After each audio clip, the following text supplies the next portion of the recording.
بسم اللہ الرحمن الرحیم۔ گلستان سعدی کی چھٹی حکایت آج معرض تدریس میں ہے۔ رہبر فارسی میں سے اس کا پہلا جزو دیکھیں۔ تاریخ کیا ہے آج؟ 29 ہے یا 29 ہے تاریخ؟ یار 29 جنوری ہے آج۔ دیکھو صحیح تاریخ ہے آپ کے فون پہ؟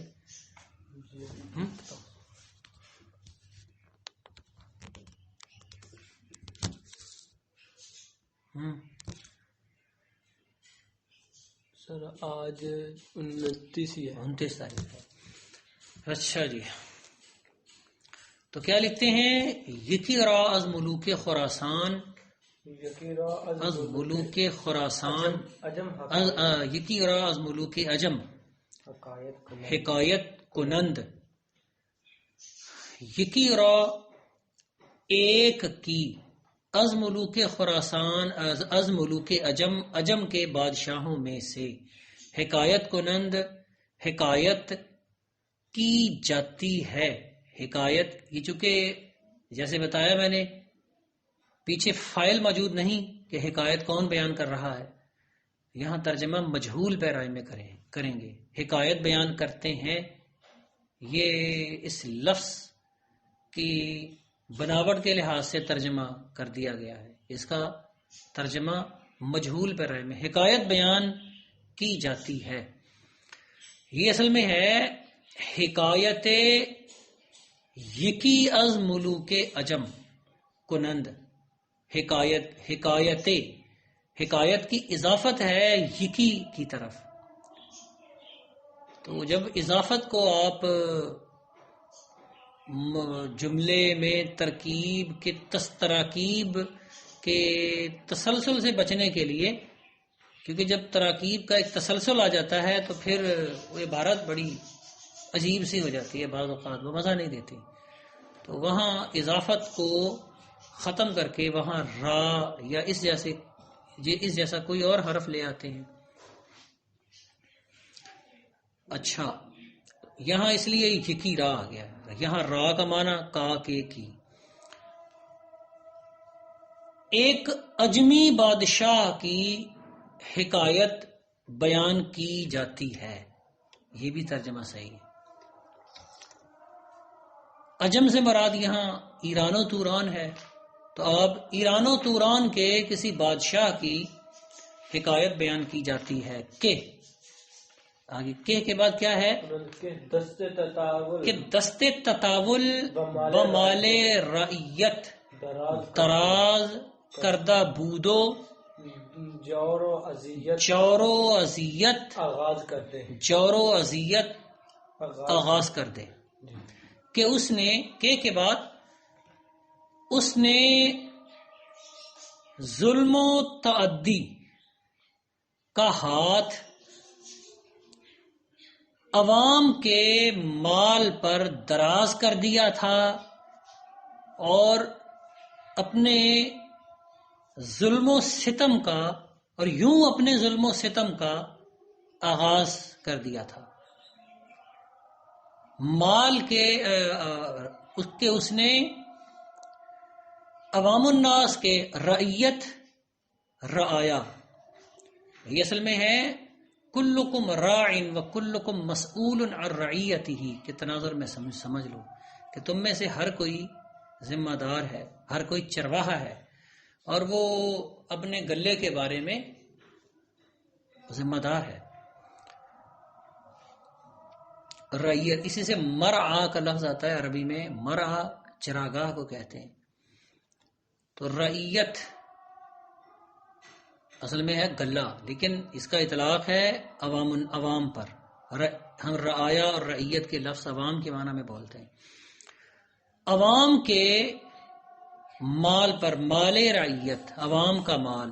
اچھا، دست تطاول عربی زبان کا لفظ ہے، طالا یطول، اسی سے طول، اور اسی طرح طاولا یطاول تطاولا مطاولتاً، اسی طرح تطاولا یتطاول تطاولا۔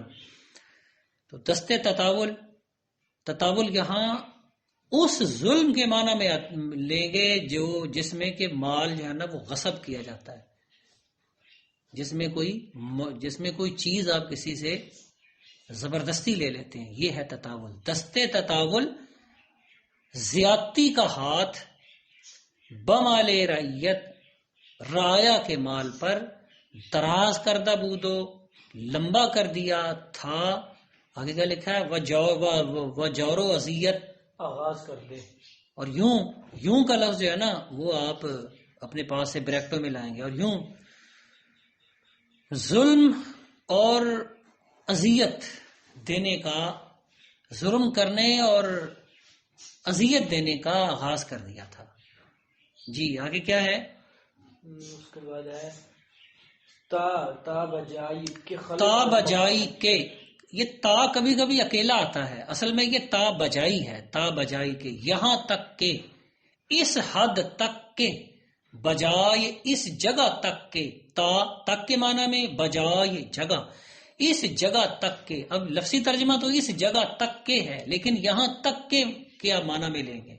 یہاں تک کے کیا لکھا ہے آگے؟ کہ خلق از کہ خلق از مقاید فعلش، اس کے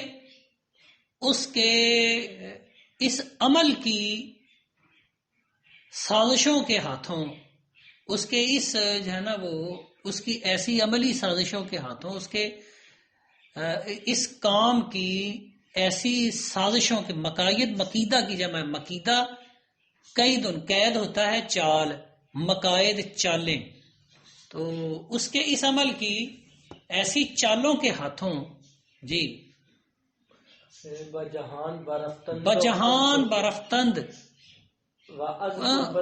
بجہاں برفتند لفظی ترجمہ ہے جہاں کو چلے گئے، یہاں جہاں سے مراد ہے اور دنیا، یہاں جہاں بول کر اور علاقے اور ملک مراد لیا گیا ہے، اور جگہوں کی طرف چلے گئے، اور دنیا کی طرف چلے گئے، کسی اور جہاں میں چلے گئے، یعنی اس کا یہ جہاں چھوڑ کے، اس کا ملک چھوڑ کے کسی اور جہاں کی طرف چلے گئے، برفتند چلے گئے، اس کی ایسی جو ہے نا اس کی ان مکاریوں، یہاں فعل کا ترجمہ اگر آپ نہ بھی کریں تو صرف مقاید کو سمجھ لیں، مقاید یہ فعل کا جو ہے نا وہ اشارہ وہ ظلم و تعدی کی طرف ہے، تطاول کی طرف، کہ اس کے اس ظلم و تعدی بھری چالوں کی وجہ سے، یہاں از جو ہے نا از کی وجہ سے، کے ہاتھوں کے معنی میں ہے، بجہان برفتند، اور دنیا کسی اور دنیا کی طرف نکل گئے۔ آگے کیا ہے؟ دنیا کی طرف چلے گئے۔ آگے وَأَذْ قُرْبَتِ جَوْرَشْ، وَأَذْ قُرْبَتِ جَوْرَشْ، راہ غربت گرفتن، ہاں راہ غربت گرفتند، اور اس کے ظلم و ستم کی تکلیف سے پردیس کا رستہ لے لیا، پردیس کا رستہ لے لیا، تو یہاں غربت ہے پردیس، غریب الوطن پردیسی کو کہتے ہیں، غربت پردیس، راہ غربت پردیس کا رستہ، گرفتند لے لیا، راہ گرفتند رستہ لے لیا، تو اب کون سا رستہ لے لیا؟ پردیس کا رستہ لے لیا۔ قربت جورش، جور ظلم، جورش اس کا ظلم، قربت جورش اس کے ظلم کی تکلیف، از کی وجہ سے، قرب سے پہلے، آگے کیا ہے؟ یہاں قربت و غربت سادی کی نثر میں الفاظ کا ایک ایسا تانا بانا ہے کہ الفاظ ایک دوسرے سے ملتے ہیں، کبھی ہم قافیہ ہو کے ملتے ہیں، کبھی وہ ہم جنس ہو کے ملتے ہیں، کبھی وہ مترادف ہو کے ملتے ہیں، مترادف و متبادل ہو کے ملتے ہیں، یعنی ترجمہ کی صورت میں ملتے ہیں، اور کبھی وہ متضاد ہو کے ملتے ہیں۔ وہ جو پیچھے آپ نے پڑھا ہے نا کہ دستے تطاول بمال رعیت، دراز کر دے بودو، آگے کیا ہے؟ جور و اذیت آغاز کر دے۔ اس میں دیکھیں کہ دراز اور آغاز قافیے کے لحاظ سے ملتے ہیں، اور اسی طرح دستے تطاول اور جور و اذیت یہ ایک دوسرے کا مترادف ہیں، یعنی ایک دستے تطاول، دستے ظلم، اور ادھر جور و اذیت، یہ بھی معنی اسی طرح ہی ہے، یعنی ظلم و زیادتی کے معنی میں. تو یہاں ظلم و زیادتی کو دو بار مختلف اسالیب سے ذکر کرنے کا مقصد ہے اس مفہوم میں تاکید پیدا کی جائے، زور پیدا کیا جائے، ورنہ صرف اتنا کافی تھا دستے تطاول بمال رعیت دراز کردہ بود، اور آگے بات چلائی جا سکتی تھی. اگر جور و ظلم یا جور و اذیت کا لفظ یہاں نہ بھی رکھا جاتا تو بات تو پوری ادا ہو گئی ہے، لیکن یہاں جور و اذیت کا لفظ رکھ کے دستے تطاول پر تاکید لائی گئی ہے، بات کو زوردار بنایا گیا ہے. تو آپ اگر ان دونوں کا، اب ہم چونکہ ترجمے کی اب ہمارے ہاں کچھ مجبوریاں ہیں کہ ہم چاہتے ہیں کہ کسی زبان کا اسلوب پوری طرح ہم اپنی زبان میں منتقل کر لیں، اس لیے پھر ہم لفظوں کے پیچھے نکل کھڑے ہوتے ہیں. تو یہاں ترجمہ کبھی کبھی بے بس ہو جاتا ہے. آگے چلیں. چن رعیت کم شد، چن رعیت کم شد، جب رعیت کم ہو گئی. ارتفاع ولایت نقصان، ارتفاع ولایت، ولایت ہے مملکت، اور ارتفاع کا اصل مطلب ہے ترقی، ارتفاع اٹھان، اونچا ہونا. تو اب ارتفاع ولایت، ولایت کی اٹھان، کیا آگے لکھا ہے؟ نقصان پذیرفت خزانے، نقصان پذیرفت، نقصان پذیر ہو گئی. ولایت کے ارتفاع نے نقصان قبول کر لیا. پذیرفتن کا اصل مطلب ہے قبول کرنا، پذیرفتن، اس سے لفظ بنتا ہے پذیرفت، اس نے قبول کیا، اور اس سے فعل مضارع بنتا ہے پذیرت، وہ قبول کرے. فعل امر پذیر جو کسی اور لفظ کے ساتھ مل کے ترقی پذیر، اور اسی طرح اور پذیر سے اور آپ لفظ بنا سکتے ہیں، فنا پذیر، بقا پذیر، تو ہاں رہائش پذیر جیسے الفاظ آپ لے آتے ہیں، تو اس سے پذیرائی حاصل مصدر بن جاتا ہے. نقصان پذیر، نقصان پذیر یہاں اس سے بنایا جا سکتا ہے لفظ، نقصان قبول کرنے والا، نقصان اٹھانے والا. تو ارتفاع ولایت نقصان پذیرفت، مملکت کے ارتفاع کو نقصان اٹھانا پڑا. ملک یعنی ریاست کے ارتفاع نے نقصان اٹھایا. تو اب یہ کوئی نہیں ہے جملہ، یہاں ارتفاع سے مراد ہے وہ محصول جس سے ریاست ارتقاء کرتی ہے، ریاست کو ترقی ملتی ہے. تو ریاست کے محصول نے جو حاصل کیا جاتا ہے عوام الناس سے، جو عوام سے یا مختلف چاہے وہ ٹیکسز حاصل کرتے ہیں، وہ ریاست کا محصول ہے. تو ریاست کا محصول نقصان پذیر ہو گیا، ریاست کا محصول کم ہوتا چلا گیا، نقصان پذیر. وہ خزانہ یہاں کم ہوتا گیا، اس لیے کر رہے ہیں کہ رایا کون سی آہستہ آہستہ یکدم کم ہوئی ہے، رایا آہستہ آہستہ کم ہوئی ہے نا. تو خزانہ بھی جو ہے نا، وہ محصول بھی جو ریاست کی آمدنی، دوسرا اس کا ترجمہ آمدنی کر سکتے ہیں، ریاست کی آمدنی نقصان پذیرفت، کہ پذیرفت سے ہم نے ترجمہ کیا ہے آہستہ آہستہ کم ہو گئی. وہ خزانہ تہی ماند، خزانہ وہ خالی رہ گیا، خزانہ خالی رہ گیا. دیکھو ذرا انہوں نے خزانہ خالی رہ گیا کا کیا ترجمہ، کوئی انہوں نے خزانہ خالی ہو گیا کیا ہوگا. ہاں جی، یہ اوپر دیکھو متن میں، حسرت صاحب کی کتاب میں، ہاں ترجمہ، اور خزالی ہو گیا، خانہ خزالی ہو گیا، نہیں خزانہ خالی رہ گیا، خزانہ خالی رہ گیا. اچھا آگے، وہ دشمن و دشمنان زور آوردند، وہ دشمنان زور آوردند، اور دشمنوں نے زور پکڑ لیا، دشمن طاقتور ہو گئے. یہیں سے نا ہمارے ہاں محاورہ رائج ہو گیا، زور آور، زور آور طاقت لانے والا. دشمن زور آوردند، لفظی ترجمہ دشمن زور لے آئے، دشمن اپنے اندر زور لے آئے، دشمن اپنے اندر، دشمن اپنے آپ میں طاقت لے آئے۔ تو اب دشمن اپنے آپ میں طاقت لے آئے کا دوسرا راست ترجمہ ہے محاورے کے مطابق کہ دشمن طاقتور ہو گئے، دشمن زور پکڑ گئے، ٹھیک، دشمن زور پکڑتے چلے گئے، یہ بھی ترجمہ آپ کر سکتے ہیں، دشمن زور پکڑتے چلے گئے، یہ زور آوردند سے زور پکڑتے چلے گئے کا ترجمہ بھی آپ لا سکتے ہیں۔ آگے کیا ہے؟ ہر کے قطع ہے آگے، اچھا ہاں جی، ہر کے فریاد رسے روزے مصیبت، ہر کے فریاد رسے روز مصیبت خواہد، یہ مصیبت کے روز ہر وہ شخص جو اپنی مصیبت کے روز کوئی فریاد رس چاہتا ہے، کسی فریاد رس کا آرزو مند ہے۔ اچھا اب فریاد رس کون ہے؟ فریاد پہ پہنچنے والا، آپ فریاد کرتے ہیں، جو آپ کی فریاد پہ آپ کے پاس پہنچ جائے وہ ہے فریاد رس۔ تو فریاد پہ پہنچنے والا یعنی مددگار،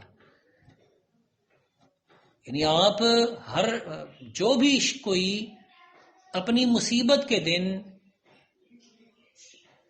کسی فریاد رس کا آرزو مند ہے، کسی مددگار کا آرزو مند ہے، کوئی مددگار چاہتا ہے تو پھر اسے کیا کرنا چاہیے؟ یہاں می خواہد چاہتا ہے، آگے گو در ایام سلامت گو در ایام سلامت بجوان مردی کوش، کوش، اس سے کہہ کہ در ایام سلامت سلامتی کے دنوں میں کوشش کر بجوان مردی، جواں مرد ہونے کی۔ یہاں جواں مردی سے مراد ہے سخاوت، کہ سلامتی کے، امن و امان کے دنوں میں کوشش کر جواں مردوں کی طرح جود و سخا کی۔ اس سے یہ کہہ دے کہ امن کے دنوں میں جواں مردوں کی طرح جود و سخاوت کرنے کی کوشش کر۔ یہاں کیا ترجمہ کیا انہوں نے؟ یہاں پہ حضرت فضل نے کیا ہے، جو کوئی بھی یہ چاہتا ہے کہ مصیبت کے دن کوئی اس کی فریاد سننے والا ہو تو اس کی فریاد سننے والا اس کا مددگار ہو، اس کی فریاد پہ پہنچ جانے والا ہو، تو اس سے کہہ دو ہاں کہ تو اچھے دنوں میں لوگوں سے، یعنی برائٹ نے کہا لوگوں سے بھلائی کرنے کی کوشش کر۔ ہاں یہ کوشیدن سے ہے کوشش کرنا، کوشیدن کوش، تو بجواں مردی، یہ جواں مردی جو ہے نا وہ اس کا معنی تو بھلائی نہیں ہے، جواں مرد ہونے کی کوشش کر، یعنی جود و سخا جواں مردوں کی طرح کر، ٹھیک ہے، بجواں مردی کوش۔ آگے کیا لکھا ہے؟ بندہ ہلکا بگوش، اچھا اس میں پیچھے ذرا دیکھ لو، نہیں جو پہلا شعر ہے فریاد رس، وہ جو رس ہے وہ اصل میں رسیدن سے ہے، رسیدن پہنچنا، اور رسید وہ پہنچا، رسد وہ پہنچے، اور رس تو فریاد کے ساتھ اسے رس لگا دے تو فریاد رس، فریاد پہ پہنچنے والا، اس سے پھر حاصل مصدر بنتا رسائی۔ اچھا اسی طرح کوشیدن اصل مصدر ہے، کوشش اس سے حاصل مصدر ہے، کوشید اور کوشد، کوشید ماضی اور کوشد فعل مضارع، اسی طرح کوش فعل امر، اور اس کو کسی اور لفظ کے ساتھ لگا دیں تو وہ اسم فاعل یا اسم صفت ترکیبی بن جائے گا۔ اگلا لفظ کیا ہے؟